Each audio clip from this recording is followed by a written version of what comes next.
Welcome back traders. स्वागत है आप सबका और एक नई वीडियो में। आज के इस वीडियो में हम एक ऐसा इंडिकेटर सीखने वाले हैं जो कि पूरा ट्रेंड बेस्ड इंडिकेटर है। इस इंडिकेटर की वजह से आप मार्केट के बड़े बड़े ट्रेंडिंग मोमेंट्स पकड़ पाओगे। आज जिस इंडिकेटर की हम बात करने वाले हैं वो है ADX इंडिकेटर। सबसे पहले हम देखेंगे कि ADX इंडिकेटर क्या होता है, उसके बाद हम देखेंगे ADX इंडिकेटर की सेटिंग्स और उसके बाद हम देखेंगे यूजेस ऑफ ADX इंडिकेटर। उसके बाद हम देखेंगे 3 powerful strategies of ADX indicator. ये वो स्ट्रैटेजीज है जो आप किसी भी मार्केट में यूज कर सकते हो और किसी भी टाइम फ्रेम पर यूज कर सकते हो। वीडियो में आगे बढ़ने से पहले प्लीज इस चैनल को सब्सक्राइब करें। आप वीडियोस तो देखते हो लेकिन सब्सक्राइब करना भूल जाते हो। और इस वीडियो को लाइक करें और इस वीडियो को डिफरेंट जगहों पर शेयर करें। इस वीडियो का लाइक टारगेट हम 300 रखते हैं। अगर आपने नेक्स्ट संडे तक इसको कंप्लीट किया तो मैं इसकी एडवांस स्ट्रैटेजीज भी लाऊंगा। आप हमारी चैनल की मेंबरशिप भी ज्वाइन कर सकते हैं ताकि आपको हर वीडियो के PDF नोट्स और लाइव जूम क्लासेस की लिंक मिले। आप मुझे इंस्टाग्राम और ट्विटर पर भी फॉलो कर सकते हैं, लिंक डिस्क्रिप्शन में होगी। चलिए वीडियो को शुरू करते हैं। ADX की अगर हम बात करें तो इसका पूरा नाम है एवरेज डायरेक्शनल इंडेक्स। ADX एक टेक्निकल इंडिकेटर है जिसे आप किसी भी एसेट की ट्रेडिंग में यूज कर सकते हो। वो एसेट एक स्टॉक हो सकता है, क्रिप्टो करेंसी हो सकती है, फॉरेक्स का कोई पेयर हो सकता है या कोई कमोडिटी हो सकती है। क्योंकि इन एसेट्स के जो प्राइसेस है वो ट्रेंड्स में मूव करते हैं, या तो वो ऊपर जा सकते हैं अप ट्रेंड में या नीचे जा सकते हैं डाउन ट्रेंड में, या तो वो एक साइडवेज मार्केट में रहते हैं। जो ADX है ये भी एक ट्रेंड रिलेटेड इंडिकेटर है, इसलिए आप इसे किसी भी जगह यूज कर सकते हो और किसी भी टाइम फ्रेम पर यूज कर सकते हो। ADX को डेवलप किया था वेल्स वाइडर ने। वेल्स वाइडर वही शख्स है जिसने RSI और पैराबोलिक SAR को डेवलप किया था। ADX को और एक नाम से भी जाना जाता है या और एक नाम से भी यूज किया जाता है, वो है डायरेक्शनल मोमेंट इंडेक्स। आपने ADX इंडिकेटर को 2 तरह से यूज किया होगा, या तो इसे as a single line use किया होगा जिसे हम ADX लाइन कहते हैं, या तो आपने इसे इन 3 लाइंस में यूज किया होगा जिसे हम कहते हैं DMI यानी कि डायरेक्शनल मोमेंट इंडेक्स। अब हम देखेंगे कि हम ADX या DMI को अपने चार्ट पर कैसे प्लॉट करते हैं और इसकी सेटिंग्स क्या है। इसके लिए आपको ट्रेडिंग में किसी भी चार्ट पर आना है और यहाँ पर आपको इस इंडिकेटर सेक्शन में आना है। इंडिकेटर सेक्शन में आपको इस सर्च में लिखना है ADX। तो यहाँ पर आपको दिख रहा है कि यहाँ पर लिखा है एवरेज डायरेक्शनल इंडेक्स। आपको इस पर क्लिक करना है और नीचे आप देख सकते हो एक पतली सी लाइन है जो कि एक ADX की लाइन है। अगर आपको इसकी सेटिंग्स करनी है तो आपको इसकी सेटिंग्स में आना है और जो इसका हम कलर रखेंगे वो यही डिफॉल्ट रखेंगे और इसकी जो थिकनेस है वो हम लेवल 2 पर रखेंगे और इसका जो इनपुट है वो हम 14 ही रखेंगे। लेकिन अगर आप एक स्कैल्पर हो तो आप ADX स्मूथनिंग में भी 7 लिख सकते हो और DI लेंथ में भी 7 ही लिख सकते हो। ये स्पेशली फॉर स्कैल्पर्स है, लेकिन इस वक्त हम स्कैल्पिंग का नहीं देख रहे तो इस वक्त हम 14 ही रखेंगे। और जो दूसरा DMI, तो यहाँ पर आप देख सकते हो डायरेक्शनल मोमेंट इंडेक्स। आपको इस पे क्लिक करना है और नीचे आप देख सकते हो कि 3 लाइनें आ रही है। जो ऊपर की लाइन है ये यहाँ पर ये है ADX इंडिकेटर और नीचे है DMI। दोनों सेम ही है। आपको क्या करना है, ये आप इस DMI में भी आ सकते हैं और स्टाइल्स में आप प्लस DI और माइनस DI को क्लोज कर सकते हो। बाकी जो यहाँ पर बच रही है ये ADX की लाइन है, लेकिन जो आगे हमारी स्ट्रैटेजीज है उसमें हम प्लस DI और माइनस DI को भी यूज करेंगे। DI का मतलब होता है डायरेक्शनल इंडेक्स। जो यहाँ पर जो प्लस DI है इसका कलर हम ब्लू ही रखेंगे और इसकी थिकनेस हम लेवल 2 पर रखेंगे, और जो नेगेटिव DI है इसका कलर हम रेड रखेंगे और इसकी जो थिकनेस है वो भी हम लेवल 2 पर रखेंगे। और जो ADX की लाइन है इसका हम ऑरेंज कलर रखेंगे और इसकी थिकनेस हम लेवल 3 पर रखेंगे ताकि हमें अच्छे से दिखे। और इसका जो इनपुट है यहाँ पर भी आपको 14 ही रखना है, लेकिन अगर आप एक स्कैल्पर हो तो आपको 7 पीरियड रखना है। तो यहाँ पर हमने देखा कि हम ADX या DMI को अपने चार्ट पर कैसे प्लॉट कर सकते हो। तो आप दोनों में से कोई भी यूज कर सकते हो, लेकिन हम इस वीडियो में हम दोनों की स्ट्रैटेजीज देखेंगे। ADX की अगर हम बात करें तो ये एक ट्रेंड स्ट्रेंथ बेस्ड इंडिकेटर है। अगर हम इसे RSI से कंपैरिजन करें तो RSI जो है ये एक मोमेंटम बेस्ड इंडिकेटर है। इसका मतलब है अगर मार्केट एक अप ट्रेंड में जा रहा है, ADX की लाइन जो है वो इंक्रीज हो जाएगी और जो RSI की लाइन है वो भी इंक्रीज हो जाएगी। लेकिन अगर एक ट्रेंड जो है वो डाउन ट्रेंड है और प्राइसेस जो है वो नीचे की डायरेक्शन में जा रहे हैं, जो इस वक्त ADX लाइन है वो फिर से इंक्रीज करेगी, वो नहीं गिरेगी, क्योंकि ये जो है ADX ये ट्रेंड को रिप्रेजेंट करता है। जब भी प्राइसेस में एक ट्रेंडिंग मोमेंट आता है, EDX की लाइन जो है वो इंक्रीज हो जाती है, लेकिन अगर इस वक्त हम RSI की बात करें तो RSI की लाइन जो है वो नीचे की तरफ जाएगी। इतना आपको याद रखना है, जो कि अभी मैं आपको चार्ट पर भी दिखाऊंगा। तो यहाँ पर आपको याद रखना है, जो EDX है इसे हम ट्रेडिंग और इन्वेस्टिंग में यूज करते हैं ट्रेंड की स्ट्रेंथ आइडेंटिफाई करने के लिए। यहाँ पर आपको वर्ड याद रखना है स्ट्रेंथ। जो EDX है इसको हम ट्रेंड की डायरेक्शन आइडेंटिफाई करने के लिए यूज नहीं करते हैं। इसका एक ही काम है, वो है ट्रेंड की स्ट्रेंथ बताना। अगर प्राइसेस ऊपर जा रहे हैं और इसके साथ EDX लाइन भी ऊपर जा रही है तो ये एक स्ट्रॉन्ग हेल्दी अप ट्रेंड को रिप्रेजेंट करता है। अगर प्राइसेस ऊपर जा रहे हैं और EDX नीचे आ रहा है तो ये weakness of the up trend हमें दिखाता है। सिमिलरली अगर डाउन ट्रेंड चल रहा है तो इस वक्त EDX की लाइन है वो फिर से इंक्रीज हो जाएगी, लेकिन अगर प्राइसेस नीचे जा रहे हैं और इसी के साथ साथ EDX की लाइन भी नीचे जा रही है तो ये हमें रिप्रेजेंट करता है weakness in down trend. Short में आपको यही याद रखना है, जो EDX है जब भी प्राइसेस में मूवमेंट आता है ये एक ही डायरेक्शन में मूवमेंट करता है, वो है ऊपर की डायरेक्शन। और एक चीज यहाँ पर आपको याद रखनी है, अगर प्राइस अप ट्रेंड में जाते हैं तो अप ट्रेंड में प्राइसेस सीधे ही ऊपर नहीं जाते हैं, प्राइसेस में थोड़ा रिट्रेसमेंट आता है। इस रिट्रेसमेंट के फेज में भी देखोगे कि जनरली जो EDX है वो फिर से ऊपर जाएगा, लेकिन अगर डीप करेक्शन होगी, डीप करेक्शन के दौरान आप देखोगे कि EDX की लाइन भी आपको नीचे जाती हुई दिखेगी, जो कि हम आगे कवर करेंगे। तो यहाँ पर आप देख सकते हो कि प्राइसेस जो है वो कंटिन्यूअसली ऊपर की डायरेक्शन में जा रहे हैं और इसके साथ साथ यहाँ पर आप देख सकते हो ये लाइन EDX की लाइन है तो ये भी ऊपर जा रही है। इसके अगर हम आगे देखें तो यहाँ पर आप देख सकते हो कि एक साइडवेज मार्केट है और इसी वक्त आप EDX में देख सकते हो कि EDX की लाइन जो है वो सीधे ही नीचे जा रही है। यानी कि आपको याद रखना है, जब एक काउंटर ट्रेंड का डायरेक्शन होता है या एक साइडवेज मार्केट होता है, जो EDX की लाइन है वो नीचे जाती है। यहाँ पर प्योरली एक साइडवेज मार्केट है। आप देख सकते हो कि EDX हमें दिखा रहा है कि मार्केट में वीकनेस है, या तो ट्रेंड वीक है या तो कंसोलिडेशन आ रही है मार्केट में। और सिमिलरली आप यहाँ पर देख सकते हो कि प्राइसेस जो है वो कंटिन्यूअसली नीचे की डायरेक्शन में जा रहा है और यहाँ पर आप EDX देख रहे हो कि वो इंक्रीज हो रहा है, क्योंकि आपको मैंने पहले ही बोला जब डाउन ट्रेंड होता है उस वक्त भी EDX इंक्रीज होता है और जिस वक्त अप ट्रेंड होता है उस वक्त भी EDX इंक्रीज होता है। शॉर्ट में याद रखना है, जब भी प्राइसेस में एक ट्रेंडिंग मोमेंट होता है उस वक्त EDX इंक्रीज होता है। जब मार्केट साइडवेज होता है उस वक्त जो EDX होता है वो या तो नीचे जाता है या तो वो एक रेंज में रहता है। फॉर एग्जाम्पल यहाँ पर एक साइडवेज मार्केट है, पहले तो EDX नीचे आया है, फिर उसके बाद एक छोटी सी रेंज में रहा है, जो कि आगे हम स्ट्रैटेजीज में समझेंगे। EDX का जो वैल्यू होता है वो रेंज करता है फ्रॉम 0 to 100, यानी कि जो EDX है ये एक ऑसिलेटर है RSI की तरह, लेकिन ये RSI से डिफरेंट होता है। मैंने आपको RSI के वीडियो में सिखाया था, जब 60 के ऊपर जाएगा अप ट्रेंड में हम बाइंग कर लेते हैं और डाउन ट्रेंड में जब 40 के नीचे आएगा तब हम सेलिंग कर लेते हैं। लेकिन EDX में क्या होता है कि इसके वैल्यूज जो है वो डिफरेंट होते हैं। हम इसके वैल्यूज के बारे में भी पढ़ेंगे, लेकिन पहले हम समझेंगे इसमें जो हमने बाकी लाइन्स देखी थी जैसे कि DI और -DI वो क्या है, और उसके बाद हम इसके वैल्यूज पे भी बात करेंगे। जो EDX है या DMI है इसको डिवाइड किया गया है 3 कंपोनेंट्स में। पहला जो कंपोनेंट है वो एक ब्लू लाइन है, दूसरा है ये ऑरेंज कलर की लाइन और तीसरा है ये रेड लाइन। जो ये ऑरेंज कलर की लाइन है इसे हम कहते हैं डायरेक्टली EDX लाइन। जो EDX लाइन है इसके बारे में हमने पहले ही बात की थी कि ये स्ट्रेंथ ऑफ ट्रेंड को रिप्रेजेंट करता है। जितना ज़्यादा EDX लाइन का वैल्यू होगा उतना ज़्यादा स्ट्रॉन्ग ट्रेंड हो सकता है।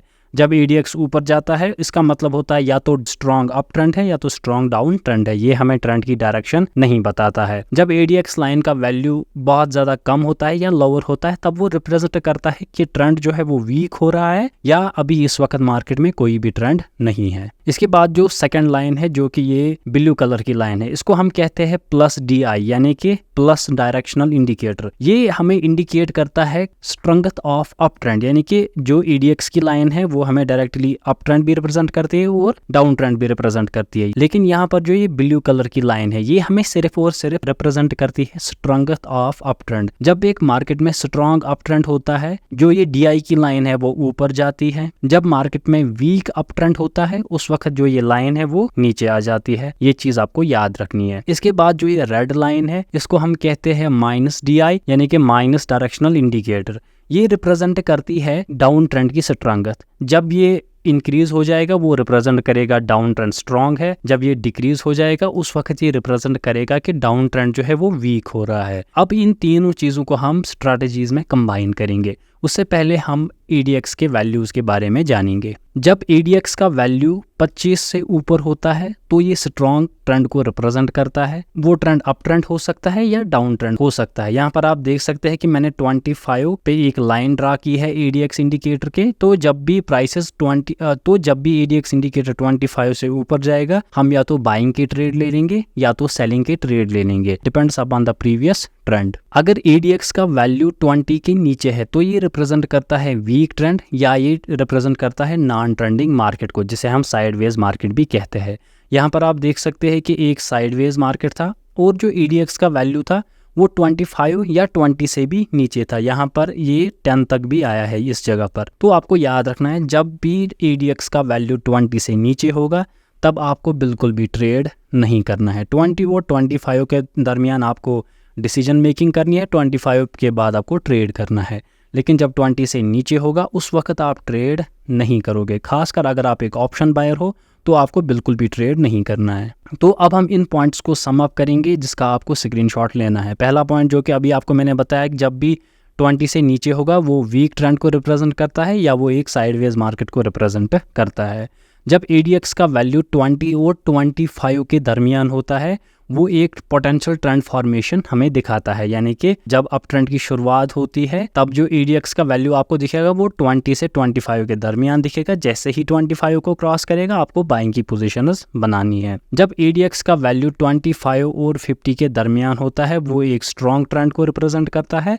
इसमें आप बाइंग या सेलिंग कर सकते हो, डिपेंड्स अपॉन कि प्रीवियस ट्रेंड कौन सा चल रहा है। अगर ADX का वैल्यू 50 है तो ये एक्सट्रीमली स्ट्रॉन्ग ट्रेंड को रिप्रेजेंट करता है। लेकिन यहाँ पर आपको एक चीज़ याद रखनी है, इसके बाद ज़्यादातर ADX जो है वो पीक बनाता है और ट्रेंड रिवर्सल के साइंस हमें दे देता है। इसकी भी बात हम आगे करेंगे। अगर आपको दिख रहा है कि ADX जो है वो राइज हो रहा है वो हमें ट्रेंड की स्ट्रेंथ आइडेंटिफाई करेगा। लेकिन जब भी आपको दिखे कि ADX फॉल कर रहा है उसका मतलब होता है कि एक ट्रेंड जो है वो अपना मोमेंटम लूज कर रहा है। अगर इसने पीक की फॉर्मेशन की होगी तो ये एक ट्रेंड रिवर्सल की भी साइन हमें कर सकता है या एक ट्रेंड वीकनिंग की साइन हमें दिखाता है। अगर मैं आपको इसे आसान भाषा में समझाऊं, अगर आपको दिख रहा है कि एक अप ट्रेंड चल रहा है, अप ट्रेंड में क्या होगा कि ADX जो है वो इंक्रीज हो जाएगा। अगर उसके बाद आपको दिख रहा है कि एक शार्प डाउन ट्रेंड की शुरुआत हो गई तो ADX यहाँ से इंक्रीज अब नहीं होगा, वो पहले नीचे आएगा और जब वो सर्टेन वैल्यू तक आएगा फिर वो फिर से ऊपर चला जाएगा।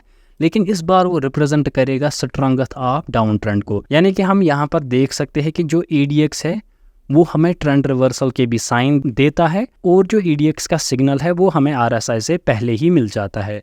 ये है ADX के सारे यूजेस। इसका आपको स्क्रीनशॉट उठाना है और अब हम इन्हीं सारी चीज़ों को अपनी स्ट्रैटेजीज में भी देखेंगे।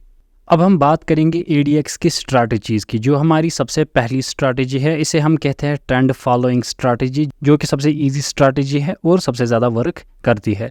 इसमें क्या आपको देखना है, आपको बाई सिग्नल तभी लेना है जब भी ADX 25 के ऊपर जाएगा। लेकिन ये वाला सिग्नल आपको तभी लेना जब प्राइसेस अप ट्रेंड में होंगे, यानी कि प्राइसेस जो है वो कंटिन्यूसली हायर हाइज और हायर लोज का पैटर्न बना रहे हैं और उसी के साथ जो ADX है वो इंक्रीज हो रहा है। आपको 25 पे एक लाइन ड्रा करनी है। जैसे ही इस लाइन को ये ADX ब्रीच करेगा आपको यहाँ पर अपनी बाइंग की पोजीशंस बनानी है।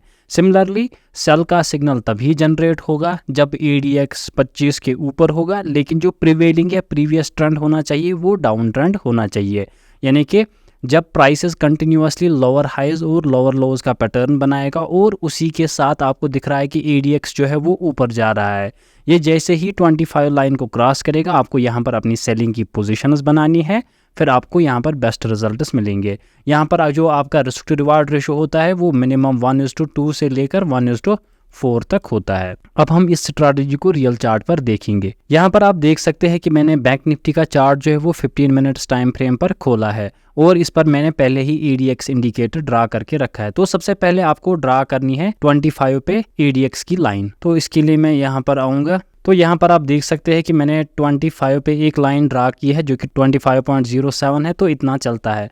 तो यहाँ पर आप देख सकते हैं पहला ट्रेंड जो था प्राइसेस में वो एक डाउन ट्रेंड था और जैसे ही इस जगह पर आप देख सकते हो कि ADX लाइन ने इस 25 लाइन को ऊपर की तरफ ब्रीच किया है इस कैंडल पर, तो इस कैंडल पर आपकी सेलिंग की पोजीशंस बन सकती थी। ये ट्रेड आप ऑप्शन में कर सकते थे। सिमिलरली यहाँ पर भी आप देख सकते हैं कि ADX लाइन जो है वो 25 लाइन को क्रॉस कर रही है ऊपर की तरफ इस कैंडल में, तो यहाँ पर भी आप अपनी सेलिंग की पोजीशंस बना सकते हैं। तो यहाँ पर आपको ये चीज़ ध्यान रखना है कि यहाँ पर सिर्फ आप ADX की हेल्प से सेलिंग की पोजीशंस बना सकते थे, यहाँ पर आप अपनी बाइंग की पोजीशंस नहीं बना सकते, क्योंकि जो प्रिवेलिंग ट्रेंड है यहाँ पर वो डाउन ट्रेंड है। ये जो यहाँ पर फिर आप देख सकते हो कि नेक्स्ट डे जो मोमेंट आया है वो ऊपर की तरफ मोमेंट आया है। तो इस मोमेंट को कैप्चर करने के लिए आपको ADX के ट्रेंड रिवर्सल सिग्नल्स को पकड़ना सीखना होगा। जैसे कि मैंने पहले ही बात की, इसने यहाँ पे स्पाइक दे दी और उसके बाद आप देख सकते हो प्राइसेस थोड़ा थोड़ा ऊपर होने लगे, तो ये एक ट्रेंड रिवर्सल का साइन या तो एक साइडवेज मार्केट का सिग्नल होता है। तो इस हिसाब से भी आप इसके सिग्नल्स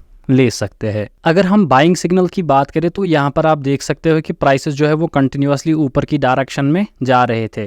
तो इस जगह आप देख सकते हो कि जैसे ही 25 लाइन को ब्रीच किया गया है, प्राइसेस सीधे ही उसके बाद ऊपर गए हैं, क्योंकि यहाँ पर प्राइसेस जो है वो 1-2 दिन से ऊपर की ही डायरेक्शन में जा रहे थे। तो यहाँ पर ये जो स्ट्रैटेजी आपको खुद बहुत सारे चार्ट्स पे बैक टेस्ट करनी है, उसके बाद आपको इस स्ट्रैटेजी पे वर्क करना है। तो इस स्ट्रैटेजी को आपको खुद बैक टेस्ट करना है, आपको देखना है कि ये ट्रेंड के साथ आपको कैसा काम करेगा। तो इस स्ट्रैटेजी को अप्लाई करने के लिए आपको ट्रेंड ट्रेडिंग पे होल्ड होना चाहिए और प्राइस एक्शन ट्रेडिंग पे भी होल्ड होना चाहिए।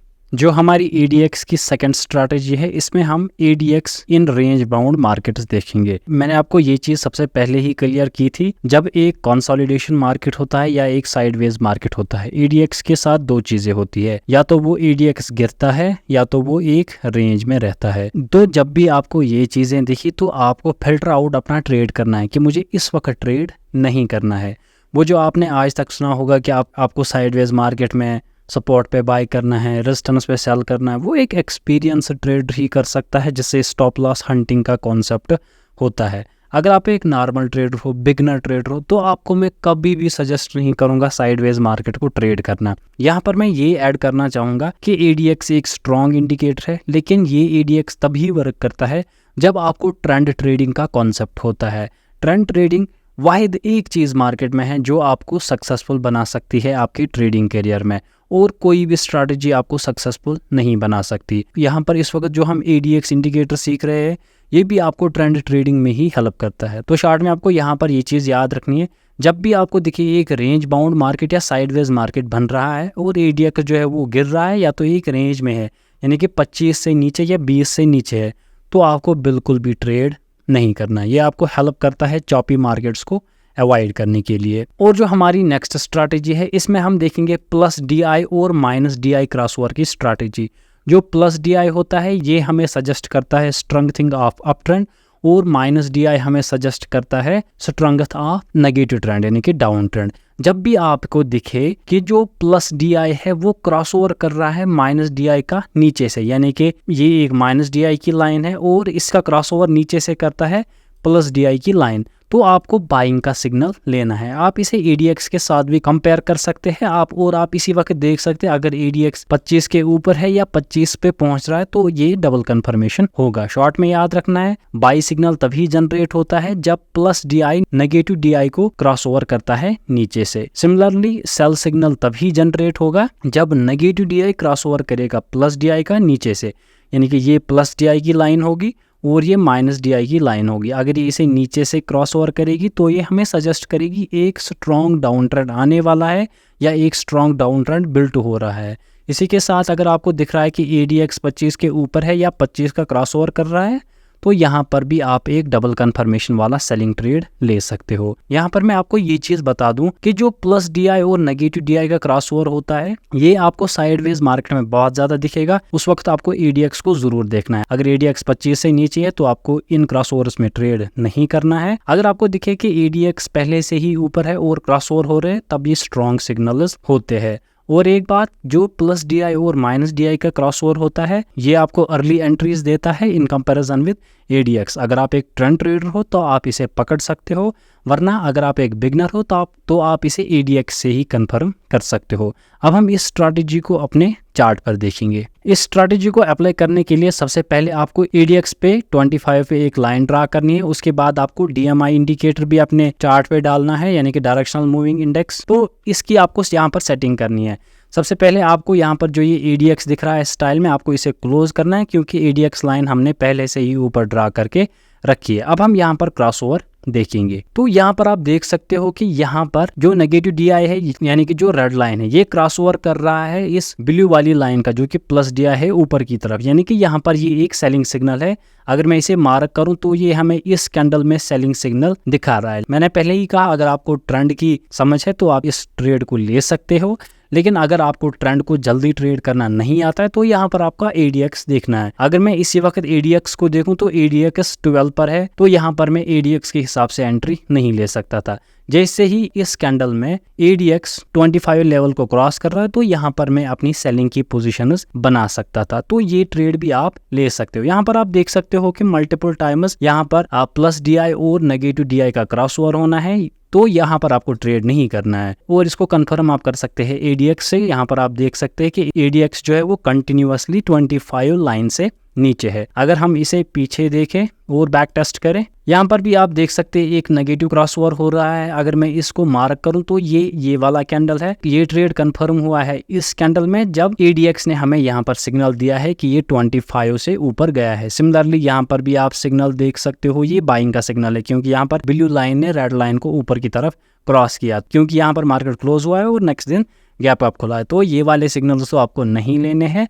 जनरली आपको जब मार्केट के दौरान दिखे तो वो वाले ट्रेड आप ले सकते हैं। फॉर एग्जांपल यहाँ पर एक क्रॉस ओवर हो रहा है, यानी कि रेड लाइन जो है वो ब्लू लाइन को ऊपर की तरफ क्रॉस कर रही है इस कैंडल में, तो इसके बाद आप देख सकते हो एक अच्छा खासा नीचे की तरफ मूवमेंट आया है। लेकिन अगर मैं इसे ADX पर देखता तो ADX ने यहाँ पर मुझे अभी सिग्नल नहीं किया था, तो ADX ने मुझे इस वाले कैंडल में सिग्नल किया था। तो शॉर्ट में यहाँ पर मैं आपको बता दूं, अगर आप प्लस DI और माइनस DI का क्रॉसओवर लेना चाहते हैं तो ये स्ट्रैटेजी यूज करने के लिए आपको ट्रेंड की मास्टरी होनी चाहिए। साइडवेज मार्केट में कैसे होल्ड करते हैं, साइडवेज मार्केट को कैसे ट्रेड करते हैं और साइडवेज मार्केट से हम बचते कैसे, इन चीज़ों में मास्टरी होनी चाहिए।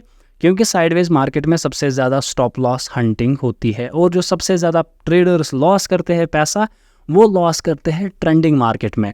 मैंने देखा है कि मोस्ट ट्रेडर्स जो है वो ट्रेंडिंग मार्केट में ट्रेंड रिवर्सल्स की पोजीशंस बनाते हैं। तो ADX आपको हेल्प करेगा ट्रेंड की स्ट्रेंथ आइडेंटिफाई करने में और आपकी एंट्रीज और एग्जिट्स में। बस इतना ही था आज के इस वीडियो में। मैं उम्मीद करता हूं कि आपको ये वाला वीडियो भी पसंद आया होगा।